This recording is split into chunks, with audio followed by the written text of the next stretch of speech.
네, 그저께 금요일이었죠. 제 4차 운동장 봉사활동 은혜 가운데 잘 마쳤습니다.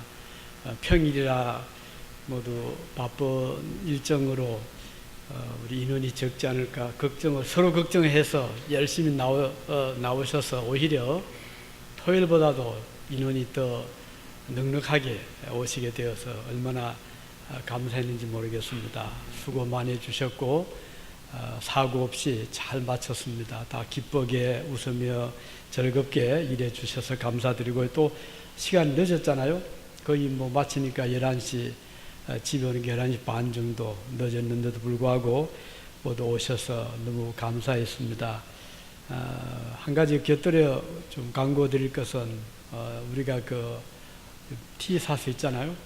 일할 때 입는 그 개수를 또 학교에서 이렇게 맞춰 주는데 나중에 또 반납을 꼭까지 해야 됩니다. 그래서 혹시라도 어디 분실되지 않도록 꼭 잘 챙겨서 반납하는데 모자르지 않도록 해주시면 대단히 고맙겠습니다. 오늘 아마 뉴스 보신 분들은 아시겠지만 지금 시리아의 그 내전이 아주 심한데, 미군이 이번에 철수하면서 터키가 시리아 북쪽에 있는 그 크루드 하나의 종족인데 꽤 인구가 많지만 아직 독립된 나라는 아닙니다. 시리아의 일부, 이란의 일부, 터키의 일부 이렇게 이제 쭉 흩어져 있는데, 이 기회에 이제 터키가 공습을 시작하고 침공을 해서 크루드족을 멸하겠다고 지금 전쟁이 더 심화가 됐습니다.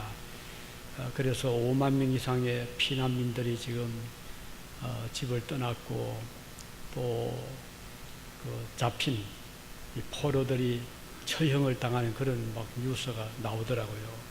대단히 비극적인 그런 오늘의 현실이고, 이게 전쟁은 옛날이나 지금이나 가장 인간들에게 재앙이라고 할 수가 있겠습니다.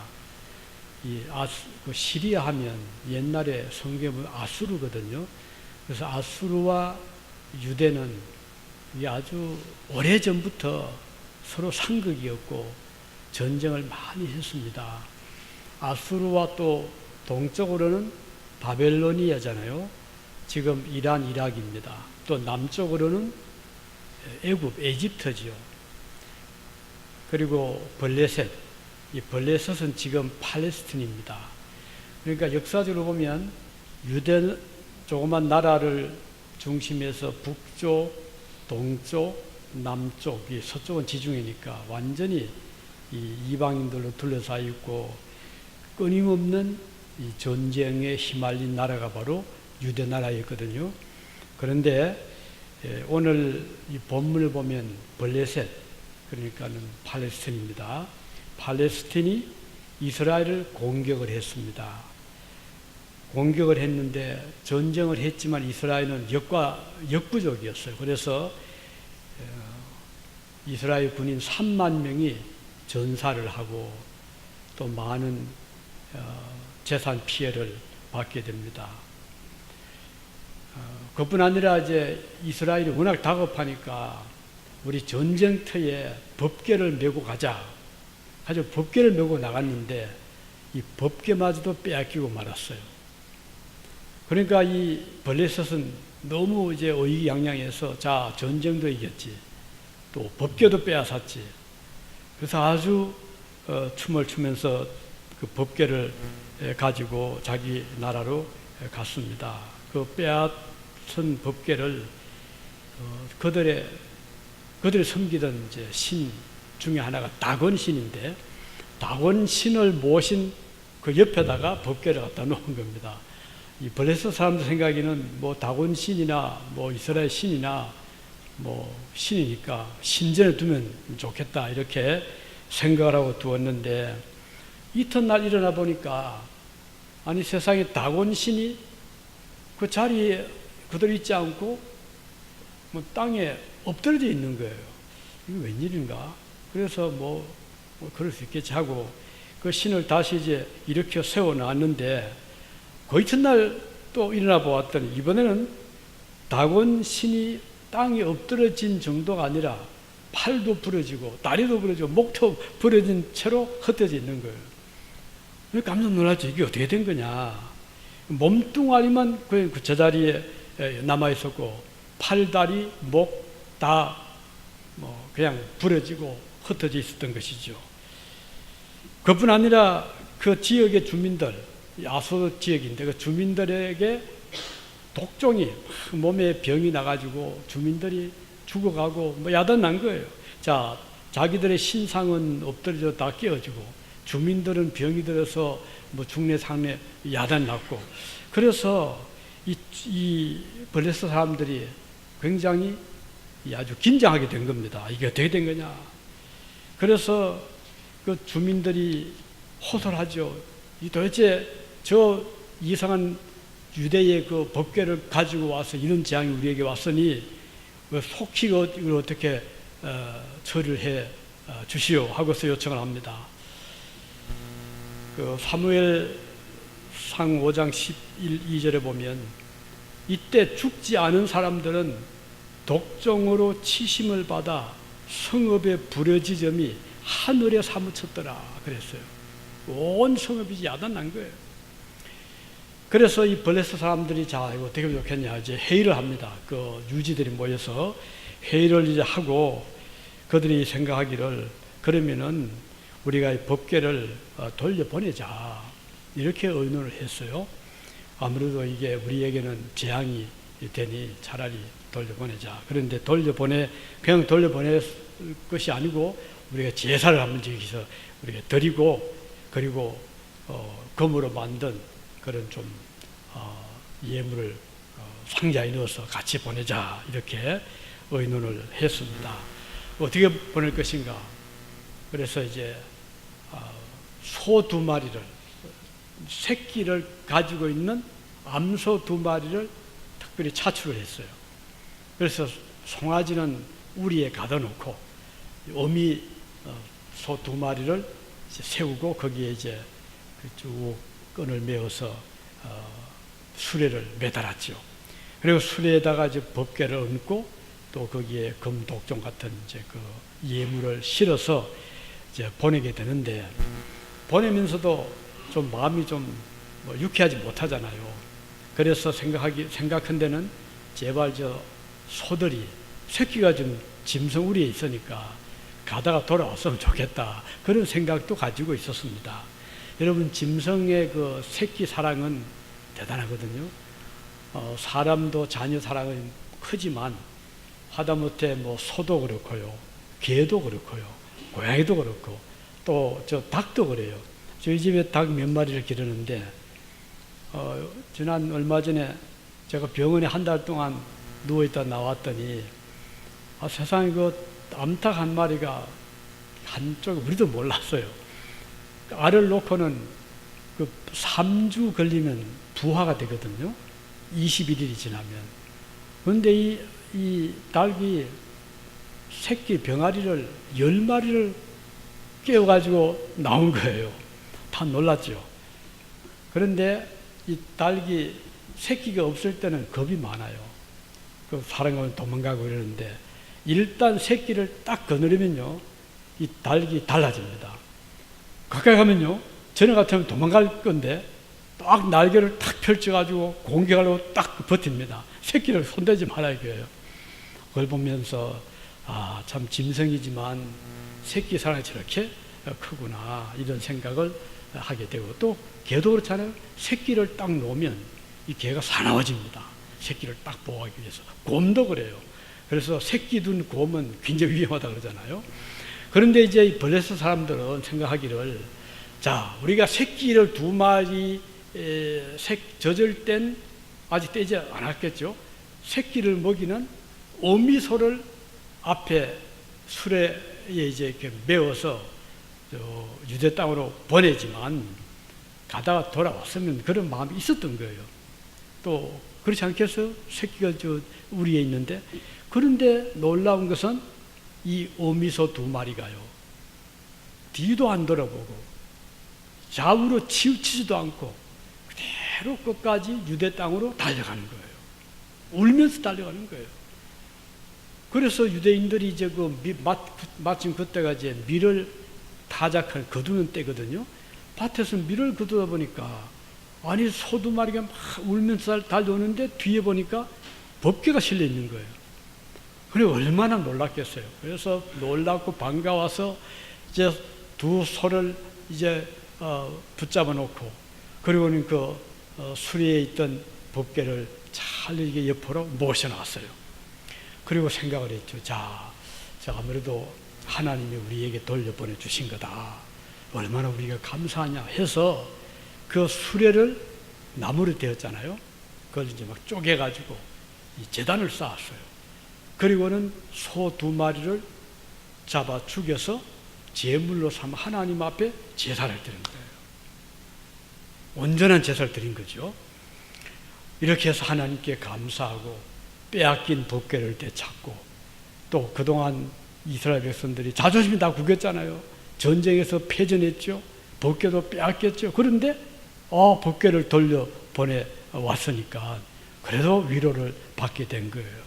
자, 우린 여기에서 우리가 생각할 수 있는 한 가지 중요한 사실은 하나님, 여호와 하나님이 저 다곤 신과는 비교할 수 없는 블레셋 신들과는 상대될 수 없는 아주 강력한 유일한 하나님이다 하는 것을 여기 보여주는 겁니다. 자, 다곤 신상에 법궤를 두었는데 연 이틀 동안 걸쳐서 넘어지질 않나, 목이 부러지질 않나, 그 다곤 신요, 팔다리가 부러지지 않나, 그리고 그 주민들에게 병이 나서 막 독종이 번지질 않나, 이걸 보니 과연 하나님을 대적할 신은 이 세상에 아무도 없다 하는 것을 여기서 잘 보여주는 겁니다. 상천하지에 오직 유일하신 신은 하나님밖에 없다는 것을 여기서 알 수가 있습니다. 오직 여호와 하나님만이 유일하신 신이십니다. 요즘에 종교 다원주의란 말이 있잖아요. 여러 종교들이 있는데 꼭 기독교만 종교냐, 다른 종교들도 같이 대등하게 목적은 선한 삶을 사는 데 있고 극락에 가고 좋은 나라 가는 데 목적이 있으니까 불교든 마음의교든 유교든 또는 저 옛날 고래 그런 미신 종교든 기독교든 할 것 없이 다 우리가 같이 그렇게 대해야 된다 이런 사상이거든요. 이것은 잘못된 것임을 벌써 그 옛날에 하나님께서 보여주신 것이고 지금도 마찬가지입니다. 우리는 그래서 종교 다원주의 사상을, 그 철학을 우리는 인정하지를 않는 거예요. 그건 다 세상적인 그런 생각이고 우리 성경에는 오직 하나님만이 유일하신 참 신이고 어떤 다른 신도 하나님과 대등되는 신은 없다. 그리고 어떤 종교에도 천지를 창조했다는 그런 기록이 없어요. 오직 성경에만 하나님은 창조주시고 인간의 생사를 주관하시는 유일하신 신이라는 것을 말씀하고 있는 것입니다. 그래서 우리는 이 사건을 통해서 오직 하나님만이 유일하신 참 신이라는 것을 알 수가 있고 두 번째는 이 두 마리의 암소의 그 행동입니다. 본능적으로 본다면은 새끼를 둔 그 자리를 떠나서 안 돼요. 그런데 본능을 다 억제하고 이 두 마리는 뒤에 실은 법궤를 딱 싣고 자기들의 목적지까지 좌우로 치우치지 않고 울면서 끝까지 달려갔다는 이 사건을 통해서 이 장차 오실 메시아 그리스도의 희생의 제물이 되시는 것을 이 사건은 잘 보여줍니다. 자, 소가 달려갔고 사명다했죠. 가서 또 잡혀서 죽임을 당하고 제물이 되었잖아요. 여기 이 사건은 우리를 위해서 이 땅에 오시고 끝까지 십자가의 그 길을 달려가시고 마지막으로 목숨까지 바쳐주신 그리스도의 희생의 제물 되심을 이 사건을 통해서 이미 그 구약시대 때 우리에게 보여주셨고, 과연 오늘 우리는 그 주님을 바라보게 된 것입니다. 예수님은 하늘의 영광 다 내어놓으시고 이 땅에 좋은 모습으로 오셨고, 그리고 태어나셔서 세상 떠날 때까지 좌우로 치우치지 않고 그 한 길 구원의 사역을 위해서 달려가셨고 십자가에서 목숨까지 바쳐주신 것입니다. 여기 마차를 다 부수어서 제목으로, 목재로, 화목으로 삼고 그 위에 두 소를 제물로 드렸듯이 우리 예수님은 모든 것을 바쳐서 우리를 위한 희생의 제물, 속죄의 제물이 되어주신 것입니다. 그래서 이 벳세메서의 이 두 암소를 보면서 그리스도께서 우리를 위해서 희생의 제물이 되어주신 놀라운 사실을 볼 수가 있고, 우리 주님의 철저한 희생의 일생을 볼 수가 있는 것입니다. 자, 우리가 그리스도를 따르는 주님의 제자들이라면 우리도 이제 주님의 그 가신 길을 우리가 본받고 따라가는 자들입니다. 그러면은 우리는 삶의 목적이 무엇이고 어디로 달려가야 될 것인가요? 이 두 말 못하는 짐승이지만 자기들이 가야 될 그 목적을 향해서 옆을 돌아보지 않고 달려갔듯이 우리 주님께서 이 땅에 오셔서 세상의 영광을 취하지 않고 그의 사명을 위하여 다름질해 갔듯이 사도들이 복음 전도를 위해서 끝까지 그 길을 달려갔듯이 오늘 저와 여러분들도 우리를 이 땅에 보내주신 하나님의 사명을 가진 자로서 우리는 목적 있는 삶을 살아가는 자들입니다. 사도 바울은 말했습니다. 내가 사는 것은 나를 위해서 목숨 바쳐주신 그리스도를 위해서 사는 것이다, 이렇게 말씀했고, 또 그는 갈라디아 2장 20절에서 말하기를 그런즉 이제는 내가 사는 것이 아니요 오직 내 안에 그리스도께서 사신 것이라. 이제 내가 육체 가운데 사는 것은 나를 사랑하사 나를 위하여 자기 자신을 버리신 하나님의 아들을 믿는 믿음 안에서 사는 것이라, 이렇게 고백을 하고 있습니다. 이것이 바로 그리스도인의 삶의 자세가 되어야 되는 것입니다.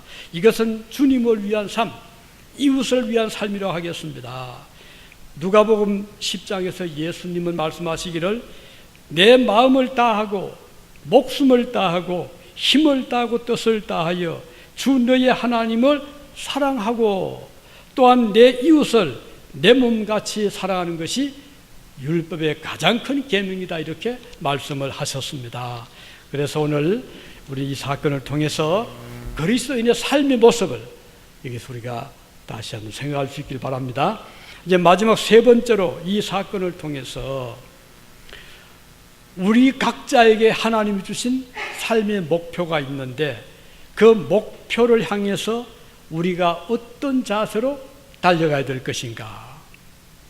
그러니까 이게 두 말 못하는 소도 옆으로 막 도망가지 않고 그 길로 달려갔잖아요. 우리 그리스도인들은 이 세상을 살면서 옆으로 곁길로 빠지지 말고 정로, 어떤 정로요? 말씀의 정로, 믿음의 정로, 그리고 천국을 향한 그 소망의 정로로 달려가야 될 자들입니다. 그 철로역정 요한 번인이 쓴 그 책에 보면 주인공이 이 크리스찬, 우리가 우리말 번역하면 기독교죠. 그 크리스찬이 장망성, 세상이죠. 장망성을 출발해서 천순을 향해 달려가는데 가는 도중에 여러 사건을 만나잖아요. 친구도 만나고 유혹도 당해보고 또 세속도시에 빠져보기도 하는데 그 중에 이제 어떤 사람은 이 기독교를 보고 유혹을 합니다. 너 꼭 굳이 이 길로 미련스럽게 가지 말고 우리와 같이 샛길로 가는 길이 있으니 우리와 같이 이리 가자, 유혹을 합니다. 그 크리스찬이 그 가는 길이 힘들고 한데 그 말에 귀를 기르고 싶었지만 그는 그 유혹에 빠지지 않죠. 아닙니다, 나는 이 길로 가야 됩니다 하고서 갔는데 나중에 이제 천성문에 딱 들어가서 보니까 그 샛길로 빠져가던 사람들이 먼저 와서 담을 넘어가려고 하는데 어림도 없잖아요. 그래서 천국에 못 들어간 거예요. 그 이제 이야기에서 보여주는 것은 우리의 믿음의 생활은 여기는 다른 왕도 다른 길이 없어요. 쉽게 편하게 또 어렵지 않게 믿는 길이 없을까? 그런 길이 없습니다.